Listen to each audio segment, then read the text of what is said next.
ইন্নাল মুত্তাকিনা ফি জান্নাতি ওয়া উয়ুন। প্রশংসা মহান আল্লাহ সুবহানাহু ওয়া তাআলার, রব্বুল আলামিন। আত-তাওহীদ জামে মসজিদ কমপ্লেক্স, মিরপুর, ঢাকা। অত্র মসজিদে জুমার খুতবা পরবর্তী ইসলামিক কুইজ এবং প্রশ্নোত্তর পর্বের শুরুতে মহান আল্লাহ প্রশংসা এবং নবীর প্রতি দুরূদ বর্ষিত হোক। আল্লাহুম্মা সাল্লি ওয়া সাল্লিম আলা নবী। কাছে দূরের যারা দেখছেন আমাদেরকে, অত্যন্ত গুরুত্বপূর্ণ একটি বিষয়, যেটি আমরা বাংলাদেশের প্রতিটি প্রান্তে জুমার খুতবার পরে কুইজ সেশন এবং প্রশ্নোত্তর পর্ব রাখি। এই প্রশ্নোত্তর পর্ব কুইজ সেশনটা কেন রাখা হয়? আপনার জ্ঞান যাচাই করার জন্য। আপনি খুতবায় যা শুনলেন, শিখলেন, কতটুকু শিখলেন, কতটুকু ধারণ করলেন, তাৎক্ষণিক আপনার প্রতিক্রিয়া কি হতে পারে, সেই ছোট্ট একটা কুইজ সেশনের মাধ্যমে নিজেকে যাচাই বাছাই করার সুযোগ থাকে। দ্বিতীয়ত, প্রশ্নোত্তর মাধ্যমে আপনার প্রয়োজনীয় কিছু প্রশ্ন থাকতেই পারে সপ্তাহব্যাপী, যেগুলো হয়তো আপনি প্রশ্ন করার অন্য জায়গায় সুযোগ হয় না। জুমার খুতবার পরবর্তী এই সেশনে আপনি প্রশ্নের মাধ্যমে আপনার অজানা বিষয়গুলো জানার একটা সুযোগ পাচ্ছেন। সুতরাং জুমার দিনের খুতবার সাথে সাথে এই কুইজ এবং প্রশ্নোত্তর পর্ব এটি গুরুত্বপূর্ণ ভূমিকা পালন করবে জ্ঞান চর্চা, শরীয়ত জানার ক্ষেত্রে। এজন্য বাংলাদেশের বিভিন্ন মসজিদে এটা ইতিমধ্যে চালু হয়েছে, ফালিল্লাহিল হামদ। আমরা কিছু গুরুত্বপূর্ণ প্রশ্ন আছে, সেইগুলো উত্তর দেওয়ার আগে আমরা কুইজ সেশনটা শেষ করব। এরপরে আমাদের প্রশ্নোত্তর পর্বে যাবো ইনশাআল্লাহ।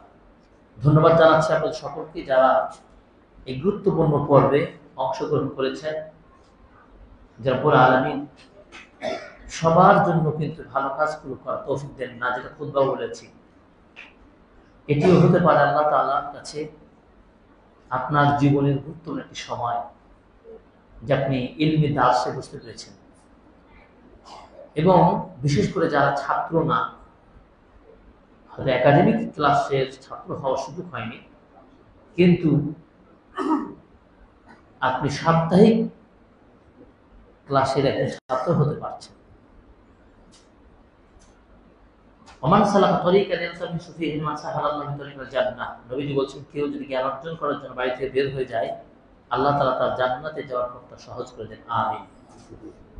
কেউ যদি বাড়ি থেকে বের হয় এই উদ্দেশ্যে যে মসজিদে একটা আয়াত শিখবো, দুটো আয়াত জানবো বা কিছু বিধান জানবো, নবীজি বলছেন এসে যদি একটা আয়াত শিখে অথবা একটা আয়াত শিক্ষা দেয়, তাহলে যদি একটা মুকান্তারা মানে একটা উটের মতো মর্যাদা সওয়াব অর্জন করবে। সুবহানাল্লাহ।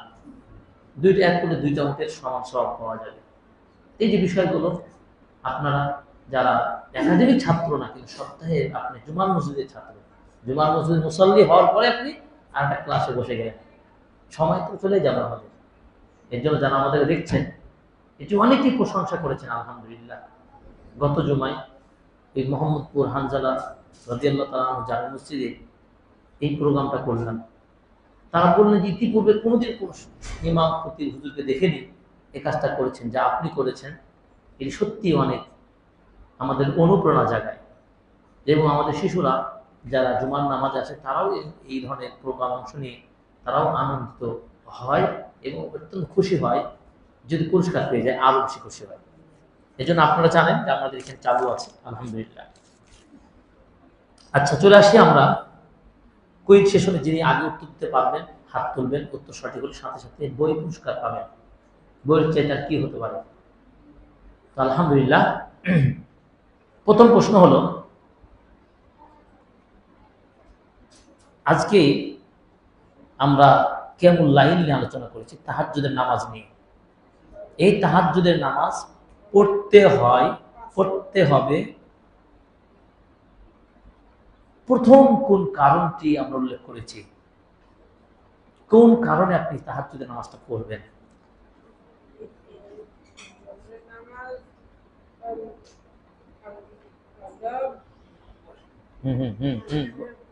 হ্যাঁ, বলো বলো।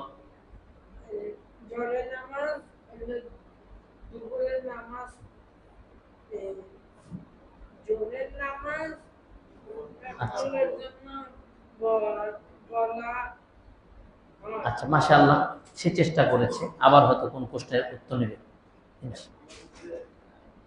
না, ইনি আঘাত তুলেছেন। হ্যাঁ, আল্লাহর বান্দা হওয়ার জন্য, আল্লাহর বিশেষ বান্দা হওয়া, নিজেকে পরিচয় দেওয়ার জন্য সূরা ফুরকানে বলা হয়েছে। এজন্য এই তাহাজ্জুদের নামাজ আমরা পড়বো, তাই তো?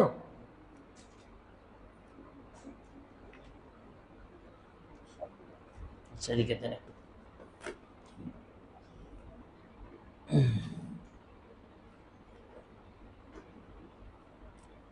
আরেকটা চেয়ারের দিকে দেওয়া যাবে না?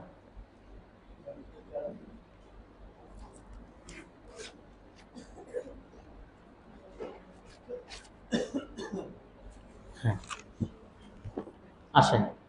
এই যে ইমাম নবায়ন বইটি আপনার জন্য হাদিয়া পুরস্কার, বারাকাল্লাহ ফিক। এরপরে তাহাজ্জুদের নামাজ আদায় করব,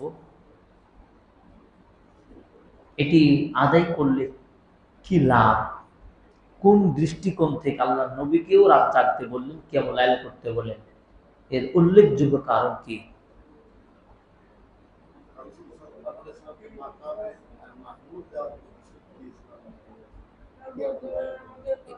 উত্তর সঠিক। জি, মাশাআল্লাহ, উত্তর সঠিক।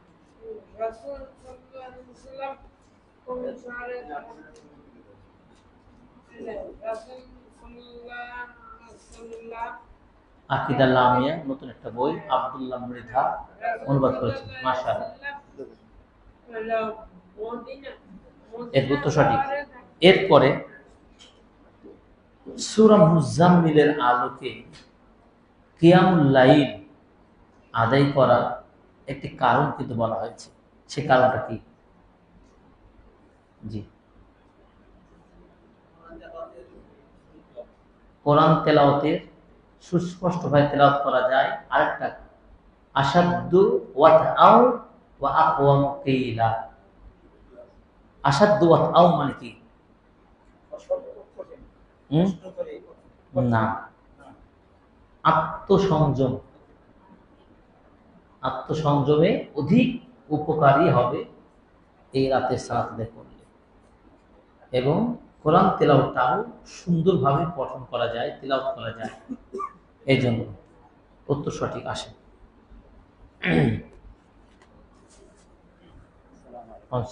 ভালো আছেন? এরপরে মাকামে মাহমুদ মানে কি?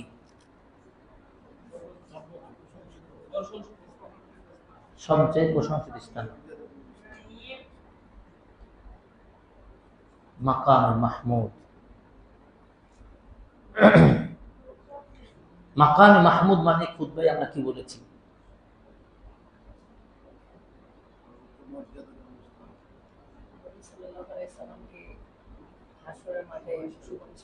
হাসরের মাঠে সুপারিশ করার অনুমতি দিবেন। সুন্দর উত্তর, সঠিক। আমরা বারবার বলেছি যে ভুল প্রচলিত ভুল আছে, সবাই জানে যে সুন্দর একটা সম্মানের জায়গা দিবেন, ওটা পরের কথা। মাকাম মাহমুদ, মাকাম শাফা ইয়াউমুল কিয়ামা, কিয়ামতের দিনে। ওয়া বা'আসু মাকাম মাহমুদা।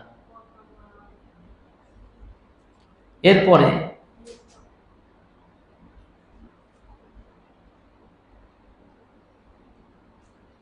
কোন সময় সবচেয়ে দোয়া কবুল হয়? কি কি? রাতের শেষ তৃতীয়াংশ।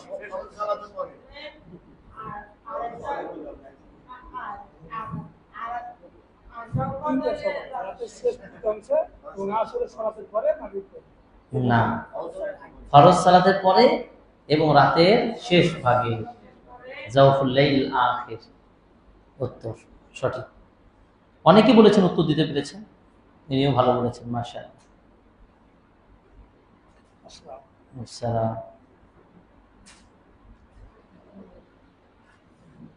শেষ আকাশে আল্লাহ রাব্বুল আলামিন নেমে তিনি আহ্বান জানান। কি কি সে আহ্বান গুলো জানান? আচ্ছা বলেন। ক্ষমা করে দেব। হ্যাঁ, যে প্রার্থনা করবে সে প্রার্থনা কবুল করবো। উত্তর সঠিক। জি আসো। খুব সুন্দর একটা বই, মানহাজ বিষয়ক 50 হাদিস, খুবই গুরুত্বপূর্ণ বই। মসজিদ নববীর ইমাম ডক্টর আলী আল হুজাইফি হাফিজুল্লাহ লেখা। এরপরে শেষের রাতের নামাজ অর্থাৎ রাতের তাহাজ্জুদের নামাজের গুরুত্ব কয়টি কারণ? 3টি কারণ। ইখলাস, আহসান, উত্তর সঠিক, মাশাআল্লাহ। মানহাজের বই যে নাই, জাযাকাল্লাহ খাইর। আচ্ছা আচ্ছা, এরপরে আসেন কয়টি কারণে নবীজি বললেন সলিড সোজা জান্নাতে প্রবেশ করতে পারবে? 4টে। আচ্ছা, আগে হাত তুলেছেন। জি, সালামের প্রচলন ঘটা,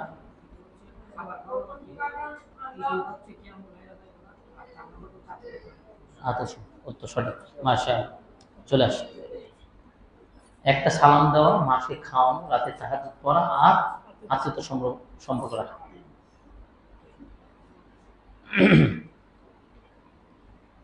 কোন 2 চক্ষু জাহান্নামে যাবে না? আল্লাহর ভয় কাদা,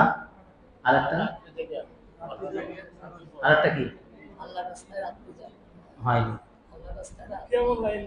কি বললেন আপনি? উত্তর এটা ক্যান্সেল। 2 চক্ষু জাহান্নামের আগুন স্পর্শ করবে না। আল্লাহর ভয় কান্না করবে। 2 হচ্ছে আল্লাহ রাস্তায় পাহারা দিয়ে রাত জেগে থাকে। এই পাহারাটা রাস্তা, এটা আপনি সেই চক্ষু। এরপরে নবী সাল্লাল্লাহু আলাইহি সাল্লাম বললেন জান্নাতে একটা ঘর আছে, যে ঘরটা দেখতে বাহির থেকেও দেখা যায়, ভেতর থেকে দেখা যায়। কোন শ্রেণীর ব্যক্তিদের জন্য? জি, এদিকে এদিকে আসতে হবে, এখানে আসতে হবে, এদিকে, এখানে এখানে এই চলে আসো। যারা সালাম দেয়, গরিব মানুষকে খাওয়ায়, গরিব মানুষ খাওয়ায়, আর তারপর হচ্ছে রাতের নামাজ পড়ে, তাই না? তাহলে যারা মানুষকে খাওয়ায় নাকি, আর ভালো কথা বলে, আর রাতে নামাজ পড়ে, তাদেরকে আল্লাহ তাআলা জান্নাতে বিশেষ একটা ঘর দান করে। মাশাআল্লাহ, তো সঠিক। দেখি ওদিক থেকে, ব্যাগটা দিকে দেন, কোনটা তার জন্য ভালো হয় এটা দেখে দিতে হবে। দিতে ওই যে কোটা দিলে হবে। সবচেয়ে ভালো বই তোমার জন্য গিফট, কুইজ। এদিকে তাকাও, ওদিকে এদিকে, ভালো করে তাকাও। মাশাআল্লাহ, সে যে প্রশ্নের উত্তরটা সাহস করেছে, এটি তার জন্য অনেক বড় পাওয়া। আলহামদুলিল্লাহ।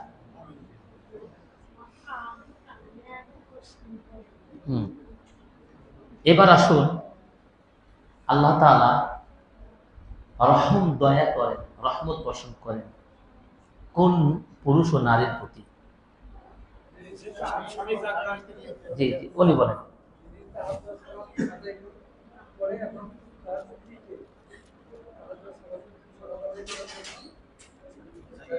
জাগে দেন। আবার যে স্ত্রী নিজে তাহাজ্জুদ পড়ে, আবার স্বামীকে জাগে দেয়, সেই স্ত্রী স্বামী স্ত্রীর প্রতি আল্লাহ রহমত নাজিল করেন। সুবহানাল্লাহ। আসেন,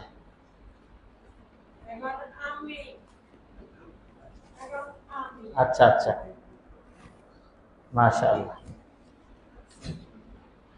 এরপরে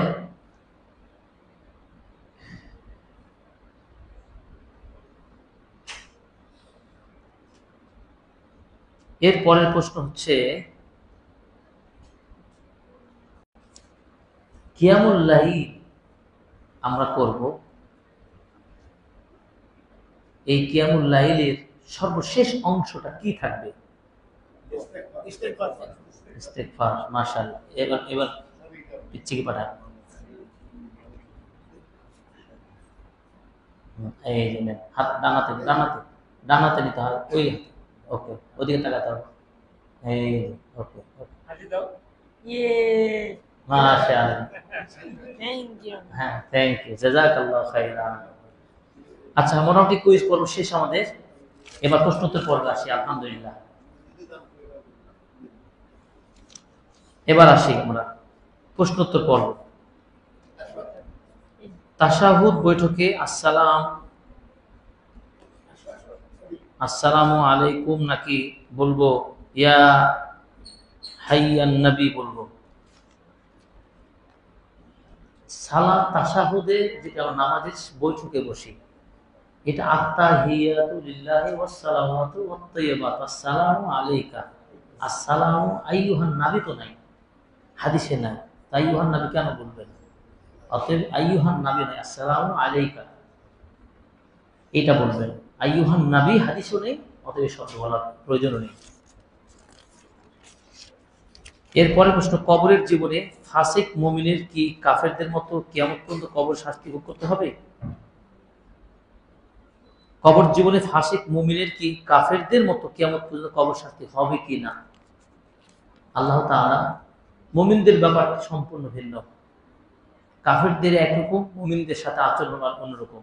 একটা নির্দিষ্ট সময় তাদের পাপের কারণে শাস্তি হয়ে এরপর আল্লাহ তাআলা তাদের প্রতি রহম করবেন, দয়া করবেন ইনশাআল্লাহ।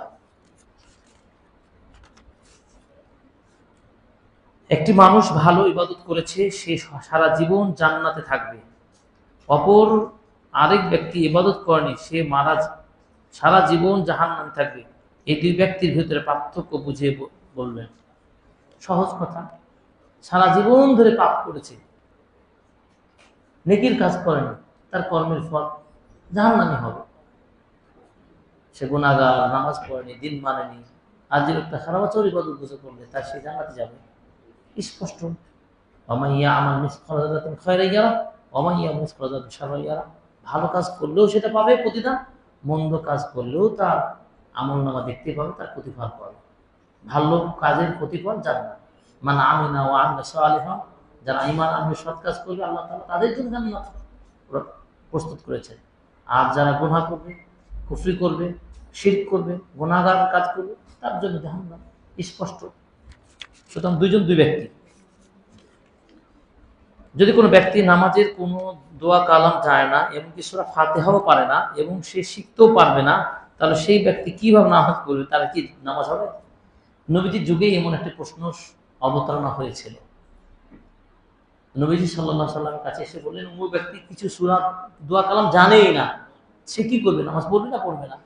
রাসূল সাল্লাল্লাহু আলাইহি সাল্লাম বললেন, সে সুবহানাল্লাহ, আলহামদুলিল্লাহ, আল্লাহু আকবার এগুলো তো জানে, এই ছোট ছোট বাক্যগুলো তো জানে, এগুলো পড়ে নামাজ পড়বে।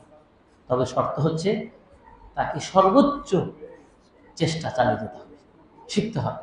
ফাঁকিবাজি দিয়ে সব কিছু পারে, এটা পারবেন, এটা হয়, সব পারে, ওই লোকটা দেখবেন সে একটা বড় ইঞ্জিনিয়ার, দেখবেন যে লোকটার কথা বলছেন, আর নয় বড় ডাক্তার, আর নয় বড় শিল্পপতি, হ্যাঁ, সব পারলো, কিন্তু সব আত্মীয় বুঝতে করতে পারলো না, আত্মীয় তো জানলো না।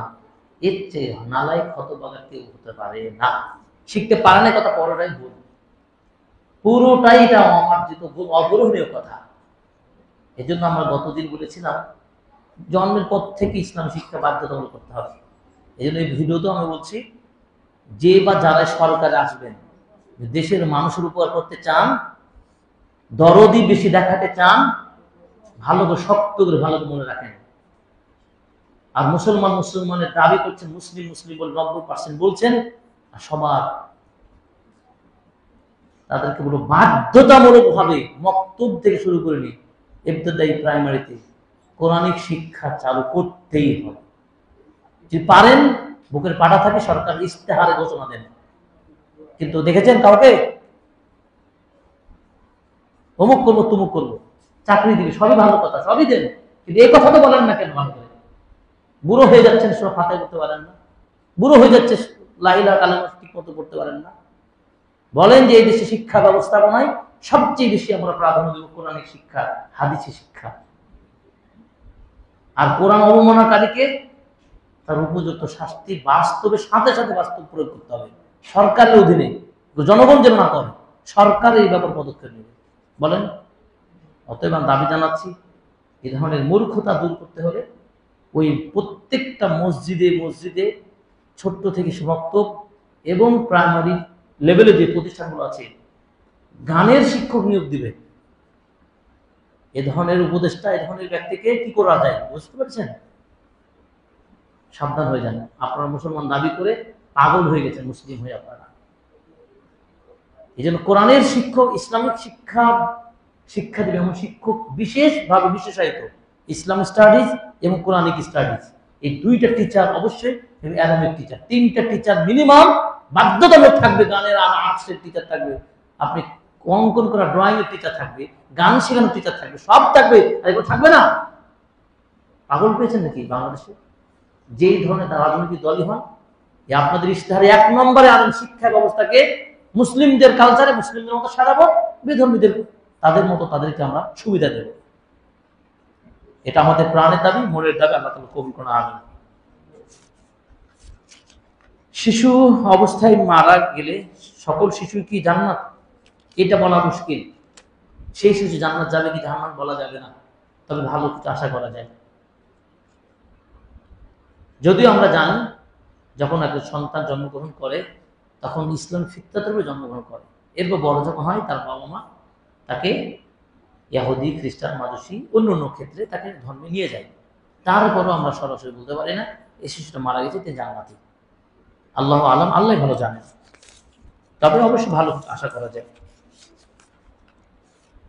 আল কোরআনের ভাবানুবাদ করার ক্ষেত্রে অর্থগত দিক থেকে বাংলা অনুবাদ বেশি কাছাকাছি নাকি ইংরেজি অনুবাদ? যেটা ভালো সেটা পড়বেন, যেটাতে বুঝতে পারবেন। কিন্তু শর্ত হলো কোরআনের ভাব অনুবাদ, আরবির যে অধিকার, আরবির যে দাবি সে রক্ষা পায়। বাংলা অনুবাদও হলো যে খুব ভালো হবে তাও বলা যাবে না, ইংরেজি হলেও যে খুব ভালো হবে তাও বলা যাবে না। ট্রান্সলেশনটা যদি ভালো হয়, আরবির সাথে মিল থাকে, যেটা বেশি মিল, ভালো, সঠিক, সেটাই পড়বে। সেটা ইংরেজির ক্ষেত্রে হতে পারে, বাংলা ক্ষেত্রে হতে পারে। উত্তর হল আরবির বুঝে বুঝে পড়া। বড় দুঃখজনক হলো যে আমরা গতকালকে রাজশাহী মেডিকেল একজন ডাক্তার সাথে দেখা হবে, তো ওনাকে বললাম যে পুরো কোরআন কি পড়তে পারেন? তেলাওয়াত করতে পারেন, কোরআনে কি বলা হয় সে বুঝতে পারেন? তা আমি বললাম যে আমি আপনার ইংরেজি তো বুঝতে পারি, ইংরেজি সেন্টেন্স আমাকে দেন। আমি তো ধর্মের ছাত্র, আপনার ইংরেজি বুঝি, আপনার ফিজিক্স কেমিস্ট্রি আমরা বুঝি, আমাদের মধ্যে অনেকে বলবি আলেমরা বুঝে, তা আপনি আর কোরআন বুঝেন না কেন? জাস্ট বুঝার জন্য তাকে বলছি। উনি বললো নাসিহা করেন। তো নাসিহা করতে গিয়ে তাকে প্রশ্ন করলাম যে আপনি ডাক্তার হতে পারলেন, আপনি ভালো কিছু অর্জন করলেন দুনিয়াবী সাবজেক্টে, যে কোরআনের সাবজেক্ট ওয়ার্ডগুলো বুঝতে পারেন না কেন? একজন ধর্মীয় ছাত্র হয়ে সে ইংরেজি প্যাটার্ন বুঝতে পারে, পার্টস অফ স্পিচ বুঝতে পারে, কিন্তু আপনি কিন্তু আরবিতে পার্টস অফ স্পিচ বুঝতে পারেন না কেন? সেদিকে আপনার জন্য পড়ার দরকার ছিল না? আমি বললাম ভাই, ডাক্তার হয়েছেন আলহামদুলিল্লাহ, ওয়েলকাম। এখন থেকে শুরু করেন কোরআনটাকে বুঝে বুঝে পড়ে বোঝা যায় কিভাবে সে চেষ্টা করেন। আপনি মেধা আছে, পারবেন, কিন্তু আমাদের এটা সবচেয়ে ঘাটতি। যদি বলা হয় ভাই আসেন একটু বুঝে বুঝে পড়ায়, কোনটা নাউন, কোনটা প্রোনাউন, কোনটা ভার্ব, কোনটা অ্যাডজেক্টিভ, কোনটা প্রিপজিশন, একটু ধরে ধরে আরবি তো শিখেন না, একটু কোরআনের গভীরে ঢুকতে হলে কোরআনের আরবি ভাষা জানতে হবে, আরবি ভাষার ওয়ার্ড প্যাটার্ন, সেন্টেন্স প্যাটার্ন বুঝতে হবে। এর জন্য একটু পড়তে হবে। আপনার আমার সন্তানকে আমরা ইংরেজি সাহিত্য, লিটারেচারের জন্য, ম্যাথের জন্য, বাইরের জন্য, ফিজিক্সের জন্য হাজার টিচার দিচ্ছি এবং কোচিং এ পাঠাচ্ছি, কত কি করছি, লক্ষ টাকা খরচ করছেন। আপনার সন্তান কিছু এই অ্যারাবিক কোরআন ভাষাটা অনুবাদ বোঝার জন্য কোনো কোর্স করাইছেন? তা আমরা কাছে দূরে সকলকে বলতে চাই, অন্তত পক্ষে বর্তমানে অনলাইনের যুগ, ঘরে বসে থেকে কোরআনটাকে শিখতে পারবেন, শুদ্ধভাবে কোরআন শিখতে পারবেন, তারপর কোরআন মিনিং জানতে পারবেন, অ্যারাবিক ভাষা শিখতে পারবেন। আমরা সেটা সেবা দেওয়ার জন্য প্রস্তুত, যোগাযোগ করেন, আমরা পড়াবো ইনশাআল্লাহ। সুতরাং কোনটা অনুবাদ ভালো হবে, কি হবে, ইংরেজি না বাংলা, এটা আইডেন্টিফাই করার চাইতে নিজে শিখেন। জানাজার সালাতকে কি দোয়া বলবো নাকি নামাজ বলবো? হাদিসের ভাষায় পুরো সালাতটাই তো দোয়া। এই যে 5 ওয়াক্ত নামাজ পড়ছি, জুমা পড়ছি, এটা কি দোয়া না? সালাত মানে দোয়া। সুতরাং ব্যবহারিক অর্থে আমরা সালাত বললেও, জানাজা বললেও, সালাতুল জানাজা, সালাতুল জুমআ, সালাতুল ঈদাইন ইত্যাদি সালাত ব্যবহারিক শরিয়ার পরিভাষায় ব্যবহার হলেও এর মূল উদ্দেশ্য হচ্ছে দোয়া। সুতরাং সালাতকে সালাত ভাবেই বলবো এবং এর যে লাভ, যে দোয়া, সেটা আমরা অবশ্যই গ্রহণ করব। তবে সরাসরি বলবো না যে এটি শুধু দোয়া নামাজ না, তাহলে কি সালাদটাকে অস্বীকার করা কাছাকাছি হয়ে যাওয়ার সম্ভাবনা থাকবে। সুতরাং একটা বলে দুইটা যদি পাওয়া যায়, সুতরাং কেন আপনি একটা বলে সম্মত করবেন? দোয়া বলে সালাদকে তো বাদ দিতে না, সালাদ বলে দোয়াও ঠিক থাকলো, আবার সালাতও ঠিক থাকবে। সুতরাং এটি হাদিসের ভাষায় সালাতুল জানাইজ পরিভাষাটাই ব্যবহার হয়েছে।